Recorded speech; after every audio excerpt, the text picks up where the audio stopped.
Assalamualaikum warahmatullahi wabarakatuh. Perkenalkan, nama saya Rizal Firmansyah. Saya dari kelas SI 22B dengan NPM 223111011. Sini saya akan menjelaskan materi mengenai perulangan pada program. Yang kedua, penjelasan mengenai bentuk perulangan. Yang ketiga, penjelasan mengenai fungsi perulangan pada PHP, for, will, do will, for each. Yang keempat, penjelasan mengenai implementasi pada permasalahan atau kasus dalam bentuk program PHP. Yang pertama, penjelasan mengenai perulangan pada program. Perulangan pada program struktur kendali dalam program yang digunakan untuk mengulang eksekusi kode tertentu selama suatu kondisi terpenuhi. Perulangan menghindari penulisan kode berulang. Digunakan untuk memproses data dalam jumlah banyak atau melakukan operasi berulang seperti menampilkan daftar, menghitung jumlah, dan lain-lain.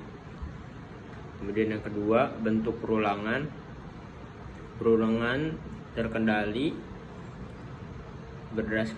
berdasarkan jumlah literasi, dilakukan dengan menentukan batas jumlah perulangan yang pasti seperti menggunakan for loop.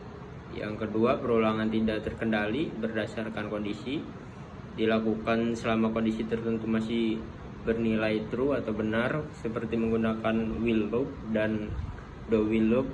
Yang ketiga, perulangan kasus array atau koleksi data, digunakan untuk mengakses elemen array atau koleksi seperti menggunakan for loop. Yang ketiga, fungsi perulangan pada PHP, for, will, do will, dan for. Yang pertama, perulangan for digunakan ketika jumlah perulangan sudah ditentukan atau diketahui.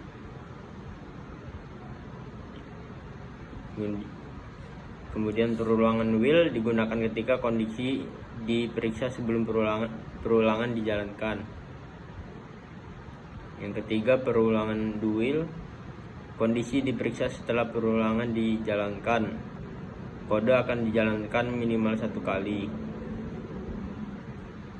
Kemudian yang keempat, perulangan for digunakan khusus untuk mengakses elemen-elemen dalam array.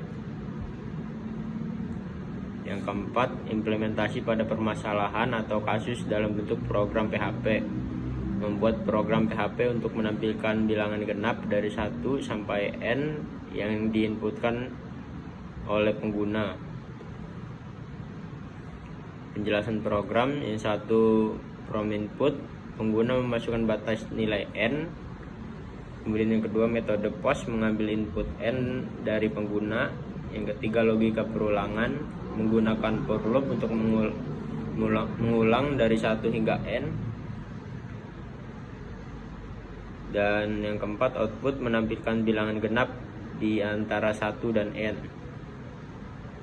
Mungkin itu saja yang dapat saya sampaikan terkait materi perulangan. Saya akhiri. Wassalamualaikum warahmatullahi wabarakatuh.